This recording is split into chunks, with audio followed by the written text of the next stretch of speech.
하나님 말씀은 사도행전 18장 1절로 11절 말씀입니다. 바울이 아굴라 브리스길라 부부를 찾아가다라는 제목으로 말씀을 나누겠습니다. 바울에게 있어서 주로 이렇게 표현을 브리스길라 아굴라 부부 그러는데 사실은 아굴라가 남편입니다. 남자입니다. 그래서 저는 아마 성경에서는 아굴라보다는 브리스길라가 더 신앙적으로나 영적으로 많은 앞장을 섰을지는 모르겠지만 저는 그냥 그 부부라는 것을 좀 잘 이해하기 위해서 그냥 아굴라 브리스길라로 계속 말씀드리겠습니다. 오늘 우리가 중요하게 보아야 될 것은 바울과 부부의 그 만남은 정말 전도자와 평신도 부부와의 정말 소중한 만남이었거든요. 바울의 사역을 누구보다도 헌신적으로 섬기고 도와주었던 평신도 부부였습니다. 너무 귀한 부부였는데 이 만남이 어떻게 해서 이루어졌는지에 대해서 우리가 한번 자세히 볼 필요가 있는 것입니다. 특별히 바울이 아굴라 브리스길라 부부를 찾아갔다라는 것입니다. 우연히 만난 것도 아니고 전도 현장에서 전도하다 만난 것이 아니라 다른 이유 때문에 브리스길라 아굴라 부부를 찾아가서 만난 것이었고 그래서 이루어진 성령의 이끄심이었던 것입니다.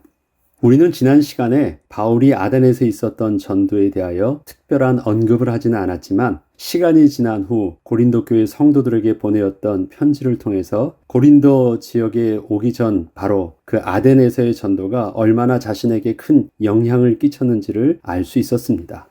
바울은 단지 전도의 열매가 없었다는 것이 부끄러운 것이 아니었습니다. 함께하던 동역자들과 따로 떨어져 홀로 있던 상황에서 철학과 종교로 가득 차 있던 아덴 지역으로 들어서게 되었을 때 그는 순간 자신의 모습을 잃어버리고 격분하게 되므로 그것이 첫 단추가 되어 아덴에서의 모든 만남과 전도 사역을 자신의 흥분된 감정으로 진행을 하게 되었던 것이 후회스러운 것이었고 부끄러운 것이었습니다. 전도의 열매는 상황에 따라서 있을 수도 있고 없을 수도 있었지만 성령의 인도하심 없이 그저 지난날에 부끄러웠던 자신의 옛 모습을 가지고 스스로 뭔가를 해보려 했던 자신의 행동이 부끄럽고 참으로 후회스러운 것이었습니다.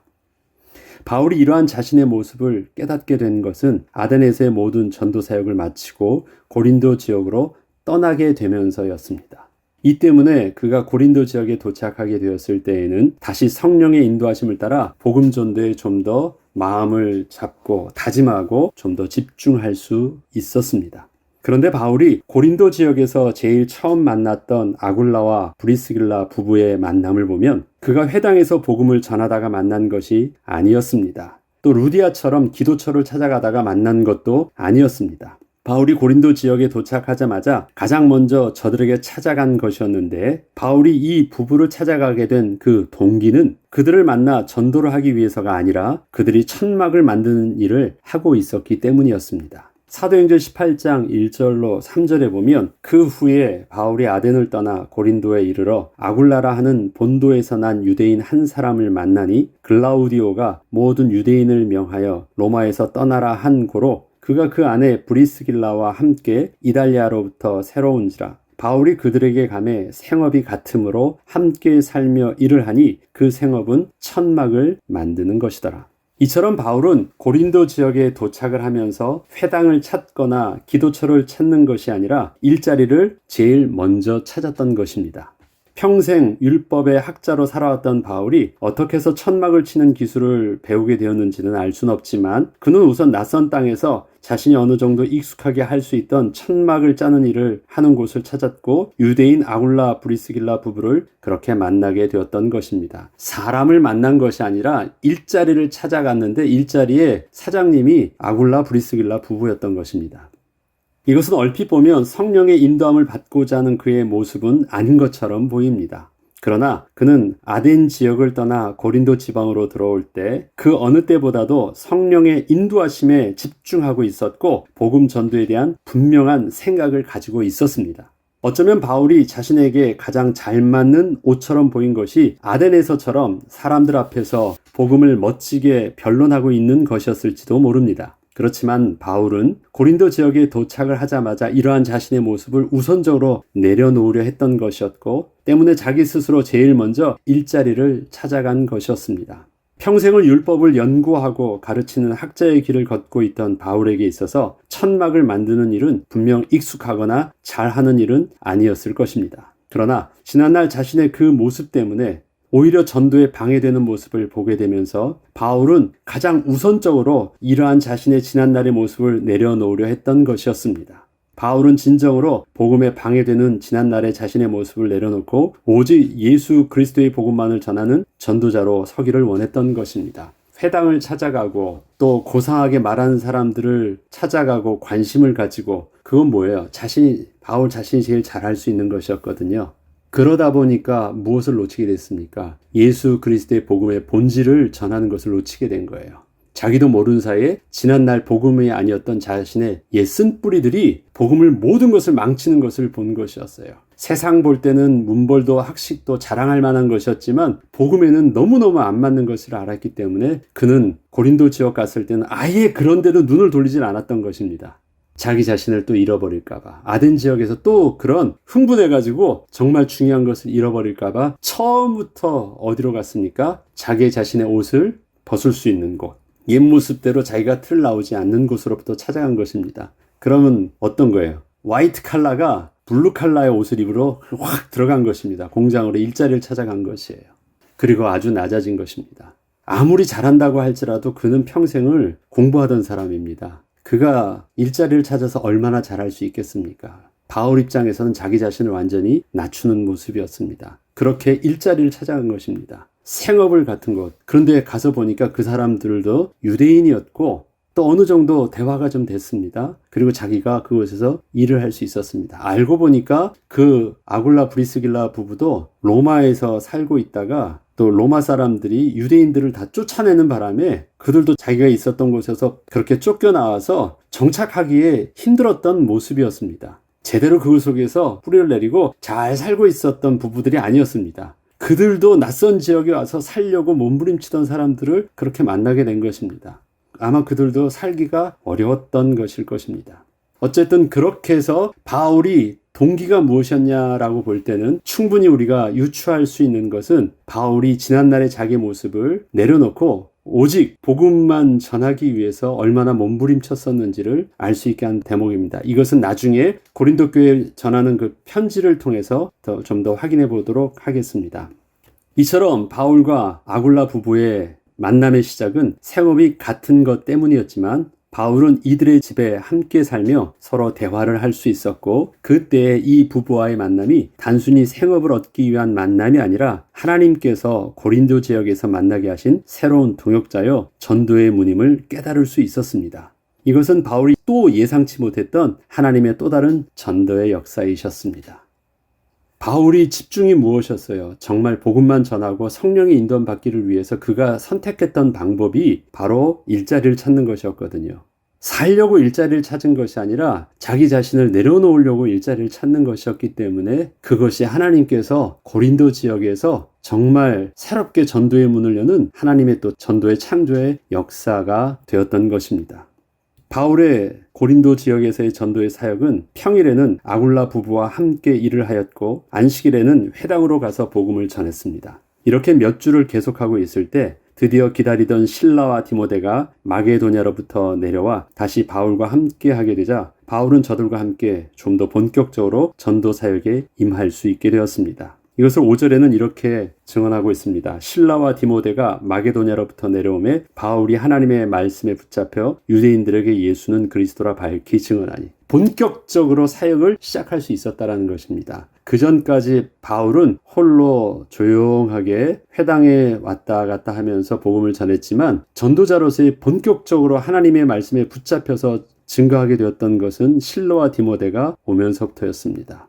홀로 아덴 지역에서의 실패가 있었고 또 고린도 지역에 와 있어서도 그렇게 본격적으로 하지 않고 있었는데 전도팀이었던 실라와 디모데가 함께하면서 드디어 고린도 전도 지역에서의 사역이 시작되었던 것입니다. 바울은 실라와 디모데와 함께하면서 좀 더 영적으로 힘을 얻고 복음에 집중할 수 있었습니다.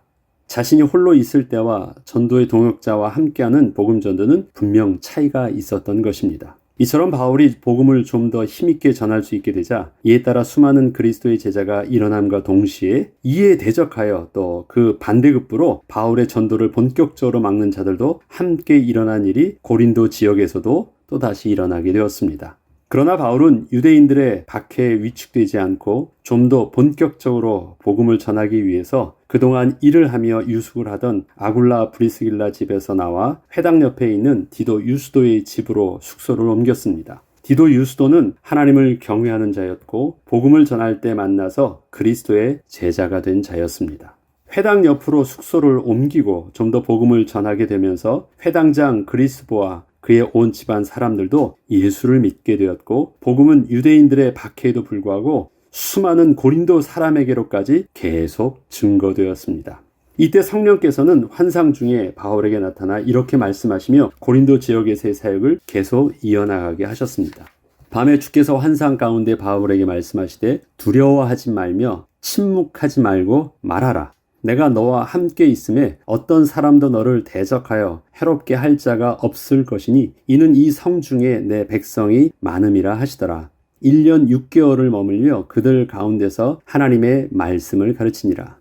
바울의 고린도 지역에서의 전도 사역을 되돌아보면 그의 첫 만남부터 성령의 세밀하신 인도하심이었습니다. 바울이 스스로 자신의 모습을 내려놓고 오직 복음만 전하려 했을 때 하나님께서는 장막을 만드는 공장이 전도의 현장이 되게 하셨고 바울에게 있어서 가장 소중한 평신도 부부를 만나는 계기가 되게 하셨던 것입니다. 바울이 천막을 만드는 일을 한 것은 사실 그리 오랜 기간이 아니었습니다. 단지 실라와 디모데가 오기 전까지 몇 주에 불과한 것이었고 바울의 고린도 지역에서의 본격적 사역은 숙소를 회당 옆으로 옮기면서부터 시작된 것이었습니다. 바울이 아굴라 부부와 함께 일을 했다는 것은 바울이 지난날의 자신의 모습을 내려놓고 오직 복음만 전할 수 있게 하는 아주 중요한 계기가 되었던 것이지 그가 일자리를 갖게 되었다는 것에 초점이 맞춰져 있는 것은 아닙니다. 바울은 일을 할 수도 있었습니다. 바울은 가난에 처할 수도 있었습니다. 바울은 부하에 처할 수도 있었고 일을 하지 않을 수도 있었습니다. 그것 자체가 본질적인 문제가 아니라 바울이 어떠한 상황 속에서도 내게 능력 주시는 자 안에 있어야 내가 모든 것을 할 수 있다는 사실들을 알고 하나님 앞에서 자기가 능력 주시는 자 안에 있기 위해서 얼마나 몸부림쳤는지 모른다는 것을 보여주고 있는 것입니다. 그래서 고린도 지역에서 그가 능력 주시는 자 안에 있기 위해서는 성령의 인도함 받기 위해서 자기가 취했던 방법은 뭐냐면 지난날의 옛 모습을 내려놓을 수 있도록 어떻게 해서든지 가장 겸손하게 낮아지고 자신을 잊을 수 있는 새로운 옷을 입는 것이었습니다. 그것이 일자리를 찾아가는 것이었습니다. 그것이 바로 바울의 기도처였고 기도하는 것이었습니다. 겉으로 보면 일자리를 찾는 것이었지만 바울은 그것이 성령의 인도함을 받으러 가는 현장이 되었던 것입니다. 우리가 일을 하느냐 마느냐, 우리가 무엇을 하느냐 마느냐 그렇게 단순하게 생각할 것이 아닙니다.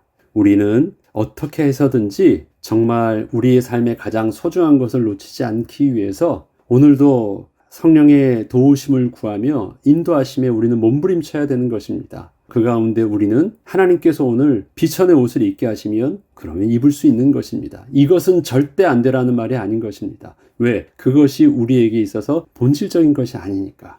우리의 영적인 정체성을 잃지 않는 것이 본질적이기 때문에 그렇습니다. 바울의 모든 열심은 자기가 전도자로서의 모습을 잃지 않기 위해서 그렇게 했었던 것이 고린도 지역에서는 일자리를 찾아가는 것이었습니다.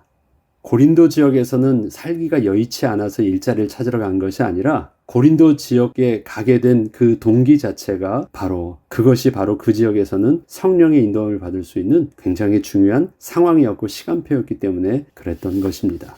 하나님께서 전도의 문을 열어주시자 그래서 그는 브리스길라 아굴라 집을 떠나서 정말 사역지로 옮겼고 1년 6개월 거의 긴 기간을 다 어디서 있었습니까? 회당 옆에 숙소에서 유하면서 거기서 본격적으로 복음을 전했습니다. 회당 옆으로 인도를 했는데 거기서 텐트 많은 일들을 계속했을까요? 거기서는 그런 일들을 하는 게 아닙니다. 그냥 본래 전도자의 모습으로 다 했던 것입니다. 우리의 관심도 이런 복음 전도에 집중하는 은혜가 있어야 되겠습니다. 그렇다면 바울이 고린도 교회를 향하여 하나님 앞에서 자기의 모습이 어땠는지 또 고린도 지역에서의 자기에게 주셨던 하나님의 응답이 어떠한 것인지 그 고린도 교회를 향하여 보냈던 편지를 통해서 우리에게 주신 하나님의 음성을 듣기를 원합니다. 고린도 전서 1장 18절로 31절 길지만 제가 천천히 읽어보겠습니다. 십자가의 도가 멸망하는 자들에게는 미련한 것이요 구원을 받는 우리에게는 하나님의 능력이 됨이라. 자, 바울이 아덴에서는 어땠습니까? 십자가의 도를 고상하게 자기가 전해보려고 했잖아요. 고린도 지역에서는 그렇게 안 했다라는 것입니다. 십자가만을 전했다는 것입니다. 기록된 바 내가 지혜 있는 자들의 지혜를 멸하고 총명한 자들의 총명을 폐하리라 하였으니 지혜 있는 자가 어디 있느냐? 선비가 어디 있느냐? 이 세대의 변론가가 어디 있느냐? 하나님께서 이 세상의 지혜를 미련하게 하신 것이 아니냐? 그 주인공이 누구였습니까? 자신을 보았잖아요. 자신을 하나님께서 응답 주지 아니하시니까 자기가 참 미련하게 됐다라는 것을 바라보면서 자기는 부끄러워했었잖아요. 그래서 고린도 지역 성도들이 왜 바울이 이런 말을 할지 모르지만 바울은요 생생하게 자기가 있었던 일들을 생각하면서 이 얘기를 계속하는 것입니다. 자기 이야기를 하는 것입니다.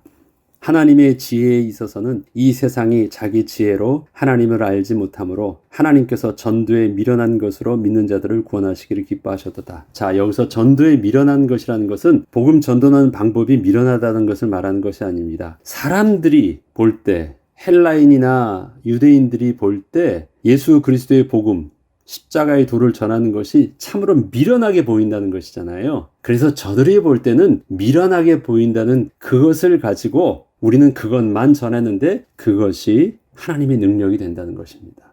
바울은 그런 헬라인들이나 철학자들, 그 다음에 유대인들이 그렇게 미련하게 보는 것을 알았기 때문에 이렇게 미련하지 않다라는 것을 자기의 고상함을 가지고 십자가의 도를 저들의 수준에 맞춰서 하려고 하다가 만판 깨진 거 아닙니까? 그래서 저들이 볼 때 미련한 그 모습이었지만 하나님의 지혜된 그 모습을 가지고 나는 그래서 온전히 그렇게만 전할 수 있게 되었다. 그렇게 해서 고린도 교회에서 증거를 하고 너희들이 제자가 된 사람들이다 라는 것을 이렇게 말하고 있는 것입니다. 유대인은 표적을 구하고 헬라인은 지혜를 찾으나 우리는 십자가에 못 박힌 그리스도를 전하니 유대인은 거리끼는 것이요 이방인에게는 미련한 것이로되 오직 부르심을 받은 자들에게는 유대인이나 헬라인이나 그리스도는 하나님의 능력이요 하나님의 지혜니라. 하나님의 어리석음이 사람보다 지혜롭고 하나님의 약하심이 사람보다 강하니라. 형제들아 너희 부르심을 보라. 육체를 따라 지혜로운 자가 많지 아니하며 능한 자가 많지 아니하며 문볼 좋은 자가 많지 아니하도다.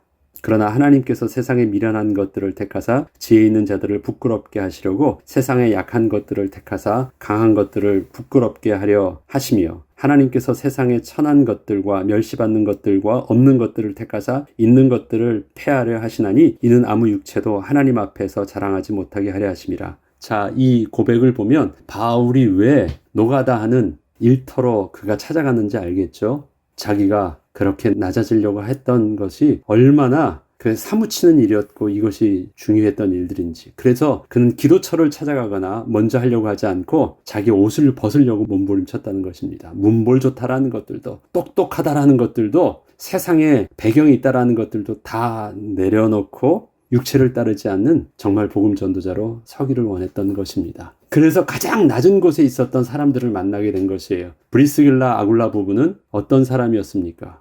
그들도 쫓겨난 이방인이었고 가난한 텐트 만든 기술만 있었던 사람들입니다. 대부분 바울이 지역마다 회당에서 만났던 사람들은 유력한 자들, 똑똑한 사람들, 그 지역에서 잘 살던 사람들이었습니다. 그리고 그 지역에서 또 그들이 은혜를 입으니까 또 주님을 만나게 되니까 그들이 자기 집으로 모셔서 충분히 그렇게 보호를 받고 대우를 받으면서 잘 유숙할 수 있었던 것입니다. 그러나 아굴라 브리스길라 부부는 그렇게 잘 사는 집이 아닙니다. 그들도 쫓겨나온 사람들이었고 그들도 어떻게 몸부림치면서 살려고 발버둥 치면서 그 지역에서 정착을 하려고 노력하던 사람들이었습니다. 우리말로 하면 노동자 계급의 가난한 사람들을 만났던 것입니다. 그런데 바울의 시선은 그 사람들에게 있었다는 것입니다. 그리고 그렇게 만났던 사람들이 주로 고린도 지역에서는 사람들이었습니다. 영향력 있는 사람들이 아니었다는 거예요. 당신들 봐라. 지금 고린도 교회를 향하여 편지를 보면 그 고린도 교회 구성원들이 수준이 어떻습니까? 학식이 있습니까? 부자입니까? 배경이 있습니까? 아니래요.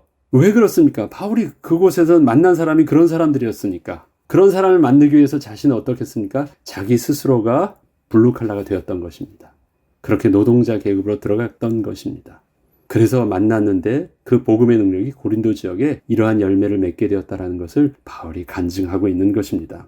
너희는 하나님으로부터 나서 그리스도 예수 안에 있고 예수는 하나님으로부터 나와서 우리에게 지혜와 의로움과 거룩함과 구원함이 되셨으니 기록된 바 자랑하는 자는 주 안에서 자랑하라 함과 같게 하려 함이니라. 바울이 이렇게 고린도 지역에서의 복음 전도를 또 마치고 열매를 맺게 된 그 모습들, 바울의 입장에서 얼마나 자기가 복음만 증거하기 위해서 스스로를 내려놓았는지 우리는 잘 알 수 있습니다. 저와 여러분들이 하나님 앞에서 해야 될 정말 몸부림은 무엇입니까? 하나님 앞에 우리의 모든 왕권을 내려놓기 위해서 하나님을 우리를 낮아지게 하시는 과정이라면 단순한 겸손함이 아니라 정말 하나님 앞에서 복음만이 이 일들을 할 수 있습니다 라는 그 영적인 몸부림이 정말 바울의 열정처럼 우리를 통해서도 드러나 하나님께서 우리를 통해서 정말 온전히 사용하실 수 있도록 오늘도 우리가 간절하게 인도받는 저와 여러분이 되어야 되겠습니다. 우리는 가난에 처할 줄도 알고 부에 처할 수도 있습니다. 어느 것이 더 옳다 그르다를 말하는 것이 아닙니다. 그거는 그럴 수 있는 다 일들입니다. 문제는 우리가 얼마나 복음 앞에서 성령의 인도함 받느냐라는 것입니다. 바울은 그 답을 2차 선교 여행을 통해서 분명히 얻을 수 있었던 것입니다. 그 은혜가 저와 여러분에게도 함께하길 주 이름으로 축복합니다. 기도하겠습니다. 하나님 아버지, 바울에게 있어서 천막 만드는 일들은 자기의 지난날에 학식 있던 학자의 옷을 벗어버리고 또 노동자의 계급으로 옷을 바꿔 입는 일들이었습니다. 그건 쉬운 일들이 아니었고 너무너무도 낯선 일이었습니다. 그러나 복음에 유익하지 않고 해로 여김을 보았을 때 바울은 겸손히 하나님 앞에서 그 길을 선택했습니다. 그 길은 오랜 기간 계속된 것은 아니었지만 하나님 앞에서의 바울의 이 정직함은 바울이 비로소 하나님 앞에 온전한 전도자의 모습으로 설 수 있게 하셨던 하나님의 은혜가 되었습니다. 하나님 아버지, 우리의 모습도 주 앞에서 온전한 그리스도의 제자로 서기를 원합니다. 이 제자로 서게 할 때 지난날의 우리의 습관과 체질과 우리의 배경들이 내가 잘났다고 생각했던 나의 자존심들이 복음의 장애가 되어진다면 마땅히 내려놓고 주님 앞에 겸손히 설 수 있도록 우리의 모습을 주 안에서 갱신시켜 주시고 온전한 그리스도의 제자요 성령의 사람으로 변화시켜 주옵소서. 감사드리며 우리 주 예수 그리스도 이름으로 기도합니다. 아멘.